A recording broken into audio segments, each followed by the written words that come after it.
Montana Territory, 1879. The wind howled low through the cottonwoods, and the sky stretched wide and empty over Gallatin Valley when Prue Whitlow realized no one had truly seen her in years. She stood behind the counter of her late father's dry goods store in the town of Willow Creek, her fingers stained from ledger ink, her eyes dull from days that repeated too closely. Her dress was plain, her hair tied back without fuss. People came in, bought flour or lamp oil or tobacco, gave her a nod, and left. Like she was part of the wall. Like her voice had grown quiet enough to disappear. She had been alone since her father passed 2 winters ago. He had been tough and distant, but his death left a silence so thick it echoed. Outside, hooves clattered on packed dirt. She looked up. A man dismounted from a tall dun horse, dusty hat, trail-worn coat, boots that had crossed miles. He walked toward the store with a slow, easy stride, like he had time, like he always had time. Prue's heart kicked once. Then settled. He stepped inside, ducking his head under the bell. His eyes were green. Not bright, but deep, like moss after rain. He looked around, then at her. "You sell nails?" he asked, voice steady low. She nodded, pointing toward the back shelf. "Half-inch or full?" "Full." He walked over, picked up the tin, and set it on the counter. Close enough that she could smell the trail on him: leather, dust, distant pine. "Name's Quillan Oakley," he said, laying down coins. "Building a corral up near the West Ridge." She gave the change with a quiet, "Thank you." He lingered a moment, then tipped his hat. "You run this place alone?" "Yes." He nodded once, then left. That night, she found herself standing by the store window longer than usual. The streets were empty. She did not know why she was waiting. For 3 days, she did not see him. Then on the 4th, the bell rang again. She turned too fast. He held up a broken stirrup strap. "You got any harness rivets?" She nodded, stepping out from behind the counter. He followed her to the back shelf. "You fix your own gear?" "Always have." She handed him the box. He took it, his hand brushing hers. She pulled back too fast. "Thanks." "You're welcome." That time, he hesitated at the door. "You always this quiet, or just with strangers?" She looked at him. "I do not talk much." He held her gaze. Not in a way that pressed, just steady. "That is all right. I listen fine." She did not know what to say to that, but something inside her stirred, slow and unfamiliar. He came back twice more that week. Once for fence wire, once for kerosene. Each time, he spoke a little more, asked how business was, asked if she had always lived in Willow Creek. She answered in short pieces, never offering more than needed. But he watched her like she was not invisible. On Sunday, she took her father's old mare out toward the ridge. She had not ridden in weeks. The air was sharp, the smell of pine thick in her chest. She let the horse walk slow, thinking she would just stretch her legs, then turn back. But then she saw smoke curling from a chimney up near the slope, and before she could think better of it, she followed the trail. The cabin was small, rough-built, but solid. A corral half-finished stood behind it, rails stacked along the side. Quillan stepped out, wiping his hands on a cloth. His face broke into something softer than a smile. "Well, look at that, Miss Whitlow." She flushed. "I was riding and saw smoke. Glad you did." "You want coffee?" She hesitated. Then nodded. Inside, the cabin was clean but spare. A rifle leaned against the wall, a saddle sat on a wooden stand. He poured strong coffee into a tin cup and handed it to her. "You built all this?" "Started this spring." "You live alone?"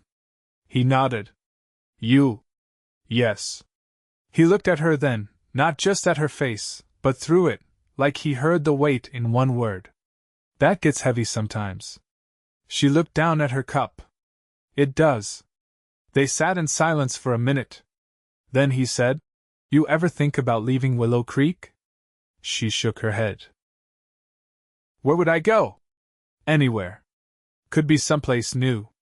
I would not know how. He leaned back, watching her. You do not give yourself enough credit. She looked at him. Something in her chest ached, not with pain, but with the awareness of something waking. She stayed until the sun dipped low. He walked her to her horse. You ride safe, he said, his hand brushing the mare's mane. She nodded. Thank you. For the coffee. He tipped his hat. Come back sometime. Cabin gets quiet. She rode home with her heart too full to name. The next week, he brought her a wrapped parcel. Made too much stew last night. She took it, unsure how to respond. Thank you.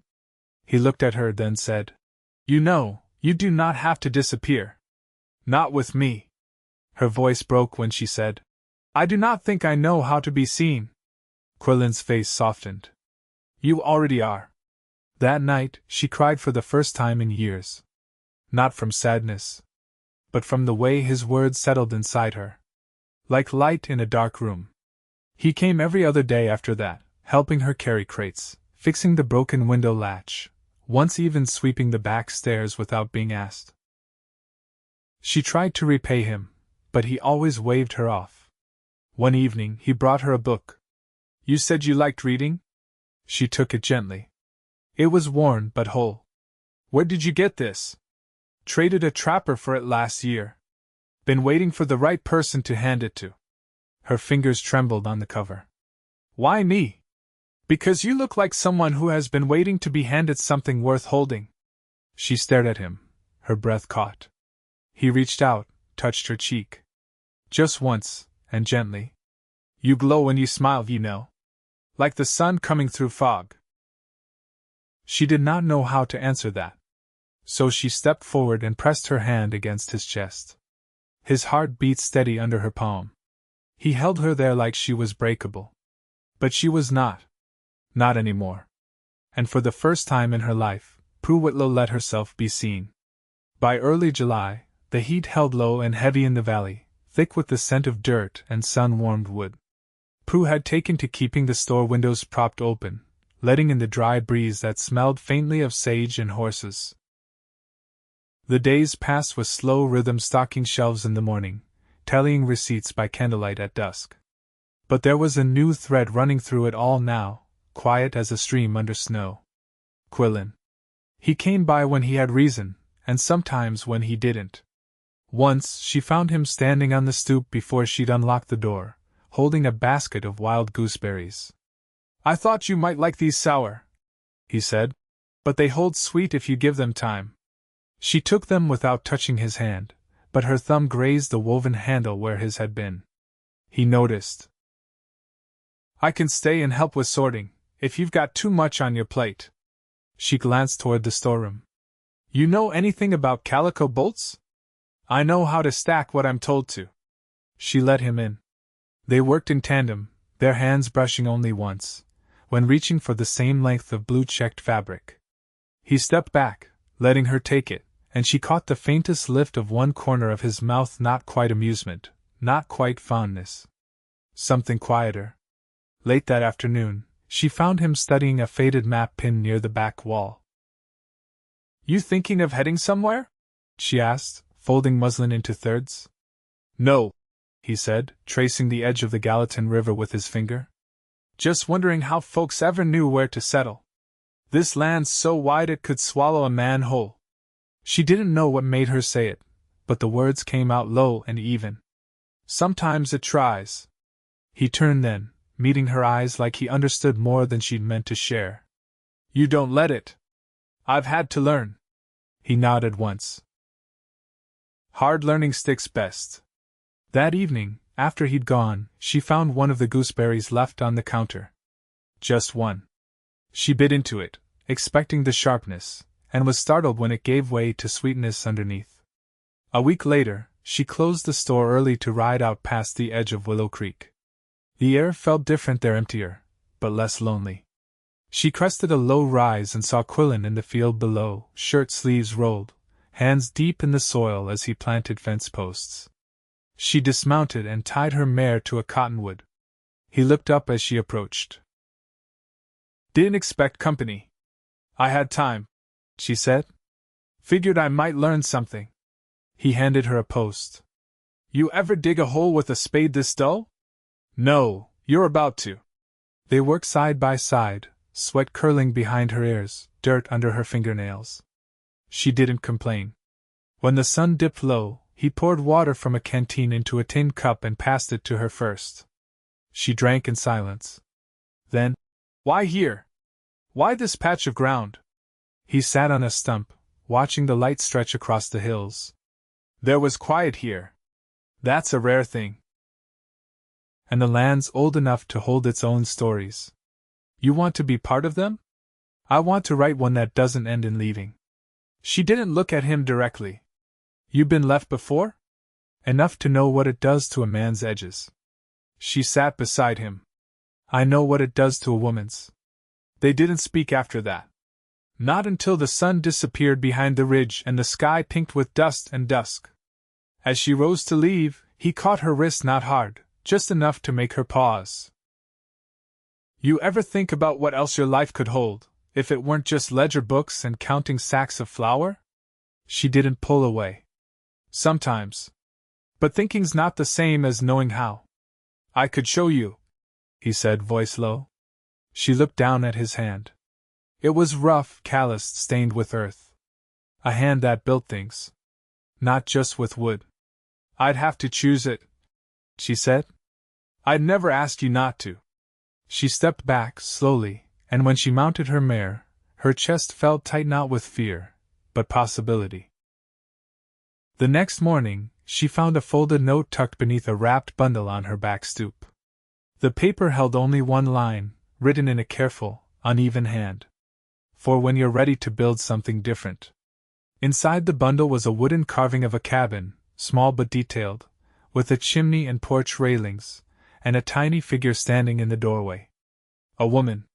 She held it in her hands a long time before setting it gently on her windowsill, where light would reach it every morning.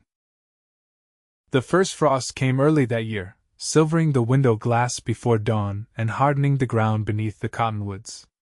Prue woke to the sound of wind brushing dry branches and the faint creak of the store's porch boards settling in the cold. She lit the stove and wrapped her shawl tight, but the warmth didn't come from the fire that morning. She watched the carving on the sill catch a sliver of light, the cabin's hand-whittled edges softening in the glow. She hadn't touched it since that morning she found it, but she hadn't moved it either. It stayed where the sun would find it, like she was waiting for something to bloom. By midday, Quillan rode into town again, though he didn't come to the store. She saw him through the front window, speaking with Mr. Halpern by the livery, then tying his horse outside the smithy. His coat was dusted white at the shoulders from riding through frost-covered grass. He didn't glance her way, but something in her steadied just knowing he was near. That afternoon, she walked to the back room and pulled down the ledger her father had always kept locked away. Not for secrets, just habit. She hadn't touched it in near a year. Inside were press papers, old orders, a receipt from a mining camp up near Virginia City. And beneath that, a letter. It was addressed to her. She hadn't known he'd written her anything before he died. The writing was cramped, as if he'd rushed it. Take what you need from this place. Don't chain yourself to it. She folded the paper again and sat still with it in her lap. That night, she didn't light the candle early. She let the room darken slow, and when she finally struck the match, her hands didn't shake. The next morning, she walked the length of the store, pausing at each shelf, each drawer. She wrapped 3 bolts of cloth with care and tied them with twine. Then she stepped outside. Down by the smithy, she found Quillan tightening the girth on her own gelding. He nodded when she approached, but didn't speak. I opened the ledger, she said. He looked up at her fully then. What did it tell you? That I don't owe this place anything I haven't already given. He studied her face, the wind catching strands of her hair and stirring them loose. You thinking of leaving? No. I'm thinking of beginning. He wiped his hands on a cloth and stood straighter. You sure? I don't need to be sure. I need to be willing. She paused, then added, and I am. He took a step closer, slow, as if she might startle. You don't have to take it on all at once. I've got space out there. Room for things to grow. I'd like to see it again. He smiled without showing teeth, just something warm behind his eyes. You'll come today? She nodded. I packed the bolts. I thought maybe. Curtains. He chuckled low in his chest. I've been using feed sacks. I figured. He helped her load the fabric onto his horse, then walked beside her as she led her mare westward, past the last plank fence and out into the open hills. The trail was quiet, their boots brushing frost-slick grass. When the cabin came into view, smoke already curling from the chimney, she felt something loosen behind her ribs. Inside, the fire had been lit, and the scent of juniper hung in the air. He brought the bolts to the table, running his hand over the fabric as if it were something precious. You picked the right kind, he said. Strong but soft. I didn't want frill. She set her fingers to the edges. Just something that holds. He watched her a long moment, then stepped to the hearth and pulled a kettle from the hook. You know, I've been thinking about adding a second room. Nothing too big. Just enough so someone could have space if they needed it. For what? For quiet. Or reading. Or sewing curtains, maybe. She folded her hands. You'd do that? If there's someone here who needs it, yeah? She looked around at the plank floor, the shelves he'd built, the spare chair he'd carved. I'd help. He nodded. I'd want that. She moved toward the table, the sunlight falling in through the window, catching in the weave of the cloth. She laid her hand flat against it. I thought I'd never be anything more than what people saw, she said. What do you think you are now? She met his gaze. Becoming. He crossed the space between them, slow and certain, and reached out not to take her hand, but to lay his over hers where it rested on the fabric. You don't have to do it alone anymore. I don't want to. He didn't kiss her. Not yet. Just stood with her while the kettle hissed and the fire popped, while the light shifted and the day settled around them. And she stood there, steady, with the quiet surety of something just begun. That night she stayed. Not from fear of returning, but because she'd found something worth waking to. The days shortened, and the lights slanted lower through the windows of Quillan's cabin, catching dust in the air and turning it gold. Prue had begun waking before him, slipping from under the quilts to stir the fire and set beans to boil, her hands steady in the quiet. She didn't speak right away in the mornings, she never had, but he didn't press. He'd rise after her, moving slow until their shoulders brushed near the stove or their hands met over the coffee tin. That morning she stood barefoot on the planked floor, her shawl pulled tight around her shoulders, watching the steam curl from the pot. Quillan stepped behind her, close enough that she could feel the warmth of him. You ever think about keeping hens? He asked, voice low from sleep. She nodded. I'd like the sound. We can build a hutch this week. Get lumber down at Halpern's. She turned, her brow faintly drawn. You think we'll need more than 3? 4, maybe 5. That way we'll have enough to trade off with the schoolteacher. She's been giving me that look when I bring wood. You mean the one that says she wants eggs but won't ask? That's the one. Prue smiled, soft and fleeting. Then 5. They spent that day clearing the space behind the lean-to. She braced the posts while he tamped the earth, and when the sun dipped low, they sat with their backs against the unfinished wall, eating cornbread with their fingers. You always this careful building things? She asked, brushing crumbs from her sleeve. Quillan leaned his head back against the plank. My brother once built a smokehouse without measuring. Collapsed first snow. You have a brother? Had, he said after a pause. He drowned crossing the Ruby River 4 springs back. Horse spooked. Rope snapped. Prue didn't speak. She reached down and folded her hand over his. He looked at their joined hands a moment before he spoke again. After that, I kept moving. Couldn't stomach the silence at home. She didn't ask where home had been. She only said, You found quiet again. He nodded. Different kind. Not hollow. They sat like that until the cold began to press in. He stood first, offering his hand to pull her up. She took it, and for the first time, didn't let go right away. That evening, she took the carving from the windowsill and set it on the mantel. Quillan watched her do it without asking why. Later, while she stitched muslin into curtain ties by lamplight, he sat sharpening his drawknife by the hearth. "What did your mother do?" he asked, not looking up. "She died when I was little." I remember her voice more than her face. He nodded once. "My ma wore a red kerchief every Sunday, even if she didn't go to church." "Why?" said the Lord already knew where to find her. Prue laughed, quiet and real. "I would have liked her." He set down the drawknife.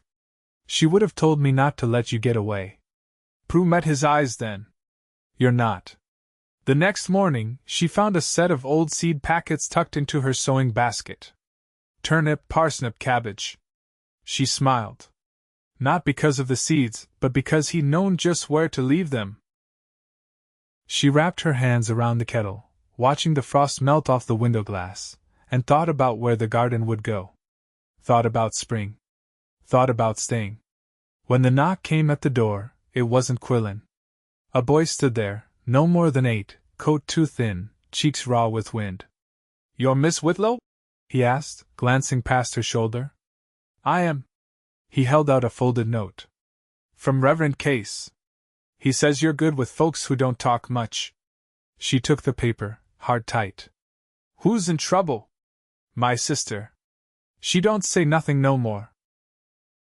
After Pa left, Prue looked back inside the cabin, where Quillan was oiling the harness. He was watching her now. She turned back to the boy. "Where is she?" "By the creek." "Won't come inside." "I'll come." She pulled her shawl on, then turned to Quillan. "I'll be back before dusk." He didn't ask questions. Just stood and handed her his thicker coat. "Take this." The wind sharp near the water. She nodded, already tying the buttons. "Keep the stove warm." "Always." As she walked with the boy down the slope toward the creek, her steps sure and quiet, she felt something shift in her, not away from the cabin, but deeper into it. Into what it meant to build a life not just of wood and nails, but of hands held out in the cold, of being seen and staying. She would return before night. And when she did, he'd be there. Waiting. The girl by the creek had been sitting beneath a crooked willow, her knees drawn tight to her chest, the hem of her dress soaked through from the damp earth. Prue had approached slow, settling beside her without a word. The girl hadn't looked at her not once, but she hadn't moved away either. That had been enough. Now, 2 weeks later, the girl came to the cabin every other day. She never spoke, but she helped. She collected kindling, folded linens, once brought a basket of windfall apples without being asked. Her name was Colleen, and the boy who'd brought Prue to her was her younger brother, Eli. They stayed in the small parsonage behind the chapel now, Reverend Case keeping an eye on them when he could. Quillan never asked for details. He only started carving a small bench for the front stoop so Colleen could sit in the sun. When she saw it, she ran her hand across the grain and gave a single nod. Prue caught the way Quillan watched her, not searching for thanks, just making sure the bench had done what it needed to. One morning, with the last of the snow melted and the air holding the faint scent of thawing grass, Prue stepped outside to find the fence line marked with slate stones. Not evenly spaced, but deliberate. She followed the trail to where Quillan knelt by the earth, turning it with a spade. "You marking rows?" she asked. He looked up, wiping sweat from his brow with the back of his sleeve. "Trying to figure out where the soil holds best. That corner's all rock. Then we'll plant dye plants there. Woad or maybe madder, if I can trade for seeds." He leaned on the spade. "You planning to stay through summer then?" "I'm planning to stay," she said. "Not just through anything." He stood, brushing his palms on his trousers. "I was waiting for you to say it. I was waiting to mean it." That evening, she brought out the last of her father's ledgers. She laid them flat on the table, one by one, then struck a match and lit a taper. The flame caught quick. Quillan didn't ask what she was doing. I kept them too long, she said. Out of duty, not need.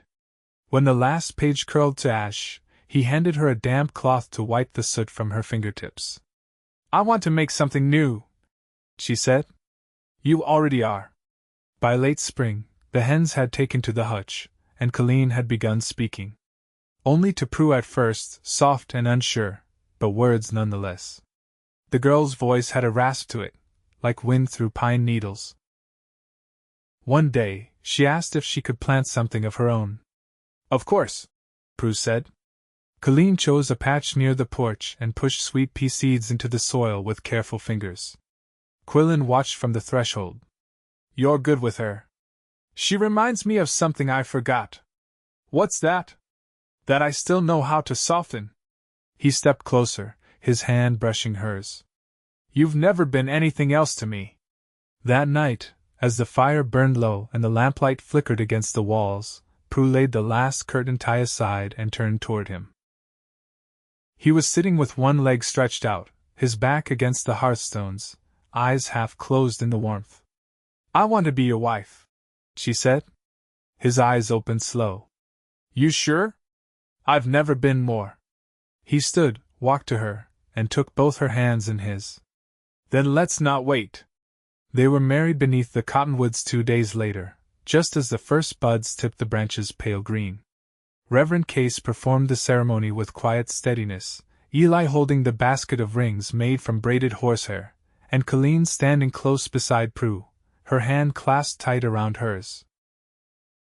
There was no crowd, no music. Just the rustle of leaves and the birds overhead, and the sound of Quillan's voice saying her name like it was something sacred. That night, with the door latched and the wind moving gentle over the roof, Quillan traced her cheek with his thumb and whispered, You've built a life here. She leaned into his touch. We both have. And I'll keep building it with you. Even when we're old and bent and your sewing's crooked. My sewing's already crooked. He laughed, low and warm. Then we're ahead of schedule. She drew him down beside her, the quilts tucked close around them, and for the first time in her life, she slept without any part of herself held back. Years passed. The garden grew. Colleen stayed through the next winter, then another, until she was old enough to take work in the schoolhouse. Eli learned to mend boots and often came to trade his work for eggs and stories. The bench remained on the stoop, worn smooth by time and use.